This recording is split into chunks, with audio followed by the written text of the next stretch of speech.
Chapter 6. Cole. Cole went down for breakfast bright and early the next morning, hoping to see Cara and ask her a few questions. She hadn't been around at dinner the night before, but he'd heard someone come in a few hours after. He supposed it could have been another guest, but it seemed unlikely, as the town didn't appear to boast a booming nightlife.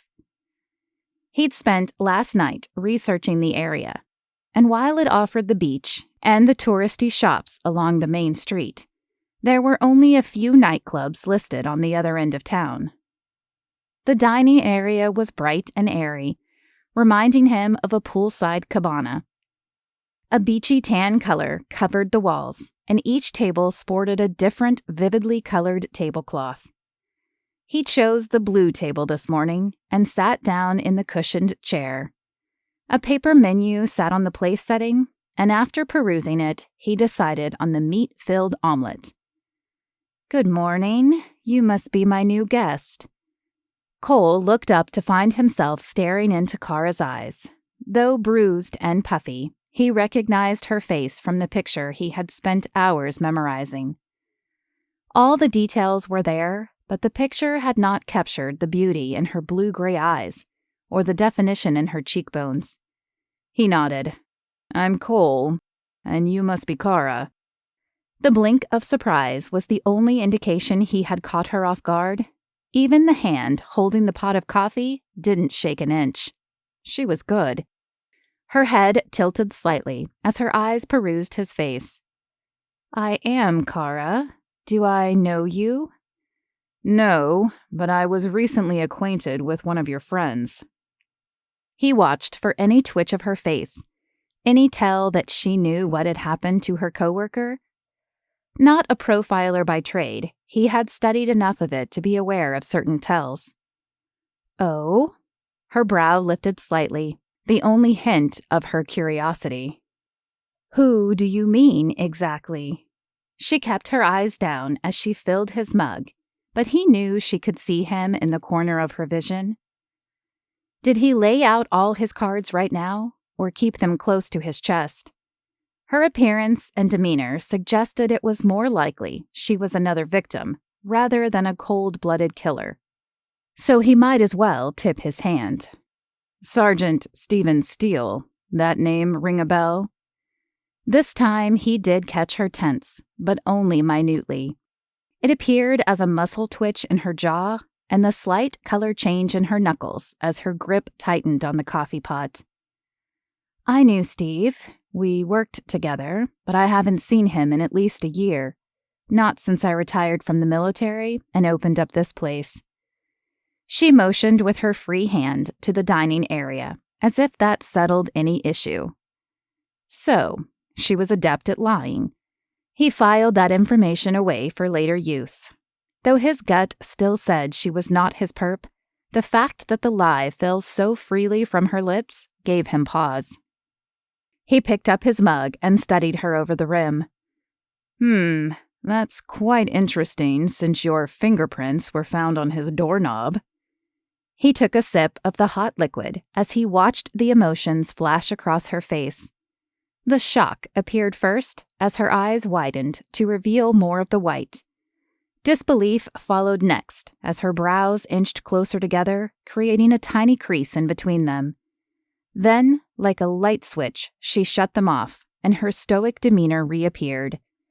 They had been so minor and occurred so quickly that he might have even missed them if he hadn't spent so much time watching people's expressions. Perhaps he should have become a profiler.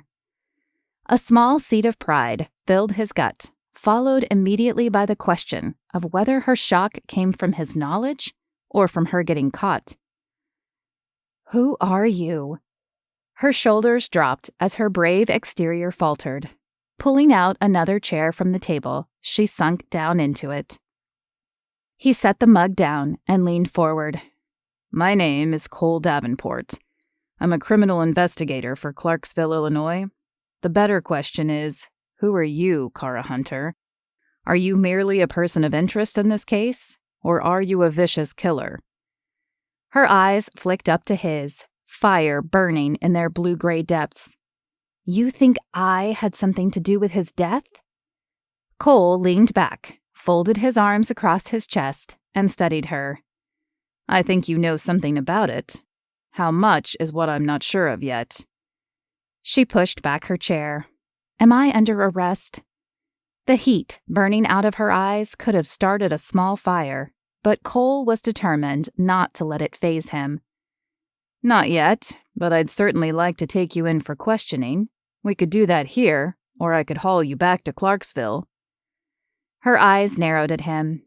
I may be a little rusty on police jurisdiction guidelines, but I would say you are out of line, Mr. Davenport, especially since you haven't witnessed me committing a crime, nor did you follow me here.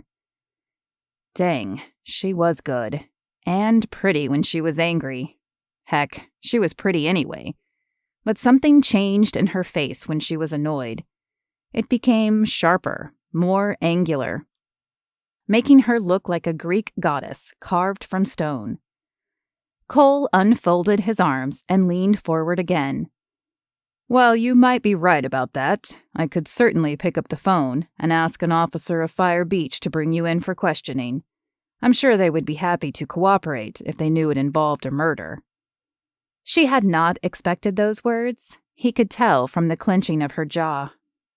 You do that. In fact, why don't you ask for Detective Jordan Graves? Not only is he a friend of mine, but I called him when I found out about Steve. He's the one who called the murder in to your department, and I'm sure he'd be happy to help you out. I'll get your breakfast, but then you'll be needing to find a new place to stay. I'm sure you understand. The corners of Cole's mouth twitched. Tough and pretty. He couldn't remember the last time he had met a woman who interested him so much. Why did she have to be a suspect? Of course. I'll have the meat omelet, by the way. He held her gaze as he handed her the paper menu. She snatched it from his hand before executing a perfect pivot and disappearing into the kitchen. He realized as she walked away that he probably should have waited until he had his food to spill his cards. He'd heard enough stories of cooks and waiters spitting in people's food before bringing it out that he should have known better than to poke a bear, but he just couldn't help it. Cara excited him, and he had enjoyed verbally sparring with her, more than he had with anyone in a long time. And though he hoped she didn't spit in his food, he wasn't sure he would have acted differently had he thought the situation through. A slight chuckle escaped his mouth as he played back the scene in his mind. He wondered if her tough exterior came from the military or farther back. Though he knew he shouldn't be interested in her, especially since she was still his number one suspect at the moment, he couldn't help pondering the jigsaw puzzle that was Cara Hunter. 10 minutes later, his food came out, but it was brought by the woman he had met last night, and not Cara. Her face held no trace of friendliness. You want to tell me who you really are and why you're here? She set the plate down hard enough to cause the utensils to jump. Angry daggers laced her carefully chosen words. He motioned to the chair across from him, inviting her to sit. You first. Narrowing her gaze at him, she pulled out the chair and sat down. I already told you who I am, Makenna Drake of the Woodville Police Department. Cole picked up the salt shaker and pointed it at her before sprinkling a few of the white cubes on his eggs. Why is a member of the Woodville Police Department here? She leaned back in her chair and pursed her lips, as if debating whether to answer his question or pose one of her own. I'm not here on business. I came to see if I wanted to move to Fire Beach. Your turn. What are you doing here? I'm a criminal investigator in Clarksville. Yesterday, I walked through a pretty horrific crime scene. I'm here because the only prints found in the place besides the owners belonged to one Cara Hunter. Makenna leaned forward, placing her arms on the table. I'm sure I don't have to tell you that you have no jurisdiction here. Did you even alert the Fire Beach police you were coming? No, because I wasn't planning on arresting her. At least not yet. He speared a bite of omelet and pointed the fork at McKenna. She's a person of interest at the moment. Also, an interesting person, but that was beside the point. Look, either she's the woman I'm looking for, or someone is probably looking for her. Neither option bodes well, and considering her appearance, I would wager that someone already came looking for her, but didn't finish the job. I'm also here to make sure they don't. He placed the speared egg in his mouth. I see. Well, I don't know this town well, but from what I've heard, they stick together. I'd be careful who you go poking around here. Having said her piece, she pushed back from the table and headed back into the kitchen. Cole committed her words to memory as she walked away.